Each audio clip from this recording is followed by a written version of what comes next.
Hello student, আজকে আমি নিয়ে এসেছি আসাম ক্লাস 6-এর নতুন বই, যেটা আছে নতুন গণিত, নিউ ম্যাথমেটিক্স। তো এটা পার্ট 1 ফর ক্লাস 6। তো অনেক স্টুডেন্ট আমাকে বলেছে যে এটার উপর আমি ভিডিও বানাই, তাই ম্যাথসের উপরে আমি ভিডিও নিয়ে এসেছি। তো এই চ্যানেলটি সাবস্ক্রাইব করে নেবেন। চলো আমরা শুরু করি নতুন গণিত। তো এখানে দেখুন ক্লাস 6-এর জন্য, এরপরে দেখুন, আচ্ছা আমি আসছি। তো এই যে আমি বাংলা মিডিয়াম স্কুলের স্টুডেন্টের জন্যই বানাচ্ছি। তো দেখুন, এটা হলো অধ্যায় নম্বর 1, গাণিতিক নমুনা। তো এটার উপরে আমরা পড়ব গাণিতিক নমুনা যে আছে। তো এখানে দেখুন নিচে তালিকাতে কয়েকটি মৌলিক এবং আকর্ষণীয় নমুনা দেওয়া হলো। তো এখানে কিছু মৌলিক এবং আকর্ষণীয় নমুনা দেওয়া আছে। তো এগুলি আমরা দেখব, এরপরে বুঝবো, আর কিছু আমি করিয়ে দেব। ঠিক আছে, প্রথম যেটি দেখুন এখানে নাম্বার 1। তো প্রথমে দেখো 1, এরপরে 1, এরপরে 1, এরপরে 1, এরপরে 1, মানে সব দিকে 1 যাচ্ছে। তো সবগুলি কি 1, ঠিক আছে। এরপরে দেখুন নাম্বার 2, 1, 3, 5, 7, 9, 11, 13। তো এগুলি কি অযুগ্ম সংখ্যা, বেজোড় সংখ্যা। এরপরে দেখুন নাম্বার 3, দেখুন 2, 4, 6, 8, 10। এরপরে দেখুন এরকম 12, 14। তো 2, 4, 6, 8, 10, 12, 14 এগুলি হলো যুগ্ম সংখ্যা, তো জোড়া সংখ্যা। এরপরে দেখুন 1, 3, 6, 10, 15, 21, 28 এগুলি হলো ত্রিভুজী সংখ্যা। তো এভাবে দেওয়া আছে। তো এখানে দেখুন নতুন একটি যে সংখ্যা আছে বৃহদাঙ্ক সংখ্যা। তো এটা মানে কি? বৃহদাঙ্ক প্রাচীন ভারতের একজন পণ্ডিত এবং ছন্দ বিশারদ ছিলেন। গণিতশাস্ত্রে অবদানের জন্য তিনি স্মরণীয়, এই জন্য ওনার নামের হিসাবেই এগুলিকে বৃহদাঙ্ক সংখ্যা হিসাবে বলা হয়েছে। তো এখন আমরা এটা করব, ঠিক আছে। 1.2। তো দেখুন উপরের তালিকাটি দেখে সংখ্যাগুলি নমুনা শনাক্ত করতে পারবে কি? তো এটা উত্তর কী হবে আমি লিখে দিচ্ছি। দেখুন এটা হলো 1.2, ঠিক আছে। আমরা 1.2 করব, 1.2। তো এখানে দেখুন, তো আচ্ছা একটু দাঁড়ান। আচ্ছা, তো এখানে আনসার হবে উপরের, লিখে নেবে, প্রশ্নের মধ্যে থেকে দেখে লিখে নেবে, উপরের তালিকাটি দেখে সংখ্যার নমুনাগুলো শনাক্ত করতে পারা যাবে। তো এগুলি এখন আমরা দেখব কিভাবে শনাক্ত করতে পারবো। তো এখানে দেখুন প্রথমটি আপনি দেখুন 1, প্রথম এটা হলো সব 1। এরপরে দেখুন প্রথমে আছে 1, এরপরে 3, এরপরে 5, এরপরে 7, এরপরে 9। তো এগুলি দেখুন এটা হলো অযুগ্ম সংখ্যা। তো এখানে দেখুন ডিফারেন্স কী আছে, পার্থক্য দেখুন 1 আর 3, এটার মধ্যে ডিফারেন্স কত, পার্থক্য কত 2। দেখুন 1 পরে 3 হয়েছে, এরপরে 3 পরে আরও 2 যোগ করলে কত হবে 5, এরপরে 5 + 2 কত হবে 7, 7 + 2 9, 9 + 2 11, 11 + 2 13। তো এভাবে দেখুন এখানে বলা হয়েছে প্রতিটি সংখ্যার নমুনা পরবর্তী 5টি সংখ্যা লেখো। প্রতিটি সংখ্যা নমুনা দেখে আমরা পরবর্তী 5টি সংখ্যা লিখব। তো এখানে দেখুন আমরা প্রথম নাম্বার 1 দিচ্ছি, ঠিক আছে। তো এখানে অলরেডি দেওয়া আছে, বাকি আমরা 5টি লিখব, সবগুলি 1, ঠিক আছে, সবগুলি 1। তো এখানে 1 আমরা কয়টা লিখব, 5টা, 1 1 1 1। তো এভাবে যাবে প্রথমটি। নাম্বার 2 দেখুন সবগুলি অযুগ্ম। তো দেখুন প্রথমে আছে 1, 3, 5, 7, 9, 11, 13। তো দেখুন সবগুলি অযুগ্ম সংখ্যা।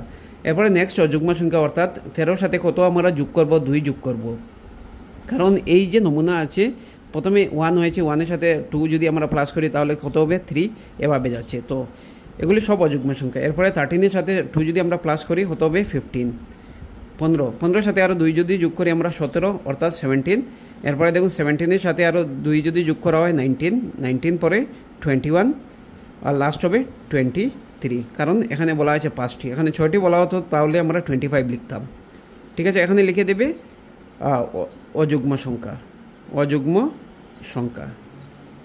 ঠিক আছে। এটা যে আছে এটা অযুগ্ম সংখ্যা, ঠিক আছে।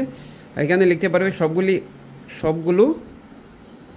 সবগুলো 1, ঠিক আছে, এভাবে লিখতে পারবে। নেক্সট হবে এখানে দেখুন সব যুগ্ম সংখ্যা। তো প্রথমে দেওয়া আছে 2, 4, 6, 8, 10, 12, 14। তো এখানেও 2 বাড়ছে, দেখুন 2 পরে 2 যোগ করলে আমরা কী হবে 4, 4-এর সাথে 2 যোগ করলে 6, এরকম যাবে। তো লাস্টে আছে 14, 14-এর সাথে আমরা কত যোগ করব, আরও 2 যোগ করলে কত হবে 16, এরপরে 18, এরপরে 20, এরপরে 22, এরপরে 24, এগুলি যুগ্ম সংখ্যা। ঠিক আছে, এগুলি যুগ্ম সংখ্যা, জোড়া সংখ্যা। এরপরে দেখুন ত্রিভুজীয় সংখ্যা নাম্বার 4। তো ত্রিভুজীয় সংখ্যা দেখুন এখানে দেওয়া আছে 1, 3, 6, 10, 15, 21, 28। তো এখানে ভিতরে নমুনাটি দেখুন, প্রথমে কত আছে 1, এরপরে 3, এরপরে দেখুন 3-এর সাথে আমরা 3 প্লাস করেছি, কত হয়েছে 6, 6-এর সাথে 4 প্লাস করলে কত হবে 10, 10-এর সাথে 5 প্লাস করছি, মানে এক ধাপ আগে বাড়িয়ে আমরা প্লাস করছি। এরপরে 15, 15-এর সাথে আমরা 6 যোগ করেছি, তো 21, 21-এর সাথে 7 যোগ করলে 28, এরপরে 28-এর সাথে আমরা 8 যোগ করব, কত হবে 36, 36-এর সাথে 9 যোগ করলে কত হবে 45, 45-এর সাথে 10 যোগ করলে 55, 55-এর সাথে আমরা যদি 11 যোগ করি তাহলে কত হবে 66, 66-এর সাথে যদি আমরা 12 যোগ করি কত হবে 78। তো এগুলি হলো ত্রিভুজীয় সংখ্যা, ত্রিভুজীয় সংখ্যা লিখে নেবে। ঠিক আছে, এটা এবার নেক্সট, এটা ইম্পর্টেন্ট। অনেক স্টুডেন্ট আমাকে বলেছে, আমি যখন ক্লাসরুমে ক্লাস করিয়েছি তখন তারা বলেছে যে এগুলি অসুবিধা হয় বর্গ সংখ্যা। তো দেখুন এখানে বর্গ সংখ্যা মানে কি, দেখুন স্কোয়ার নাম্বার। তো 1 দুইবার যদি আমরা স্কোয়ার করা হয়, এটা এদিকে আমি লিখে নিই, এটা লিখবে না, জাস্ট বোঝার জন্য। 1 স্কোয়ার হলে কত হবে 1, মানে 1 দুইবার, 1 × 1। তো 1 × 1 কত হবে 1, 1 1 1। এরপরে দেখুন নেক্সটটা আছে 4। তো দেখুন এখানে 2 স্কোয়ার রয়েছে, 2 দুইবার যদি আমরা স্কোয়ার করি কত হবে 2 দুগুণি 4। ঠিক আছে, এভাবে 3 স্কোয়ার, 4 স্কোয়ার এরকম দেওয়া আছে। এরপরে দেখুন 5 স্কোয়ার, 6 স্কোয়ার, 7 স্কোয়ার। এখন নেক্সট স্টেপে কী হবে দেখুন, নেক্সট স্টেপে হবে দেখুন এখানে 7 স্কোয়ার, এরপরে 8 স্কোয়ার। 8 স্কোয়ার কত, নাম্বার 5 এখানে লিখে দিই, অসুবিধা যদি হয় আমাকে বলবে। 8 স্কোয়ার হবে 64, 9 স্কোয়ার মানে 8 8 64, 9 স্কোয়ার 9 9 81। এরপরে 10 স্কোয়ার কত হবে 10 × 10, তো 10 10 100। এরপরে 11 স্কোয়ার কত হবে 11 × 11, পূরণ করে দেখে নেবে। তো এটা হবে 121। এরপরে 12 স্কোয়ার, 12 × 12 যদি আমরা ইন্টু করি তাহলে কী হবে 144। তো এগুলি হলো বর্গ সংখ্যা। ঠিক আছে, আচ্ছা লাস্ট একটা করি, আমি আজকের এই ভিডিওটি শেষ করে নেব কারণ ভিডিওটি লম্বা হয়ে যাচ্ছে।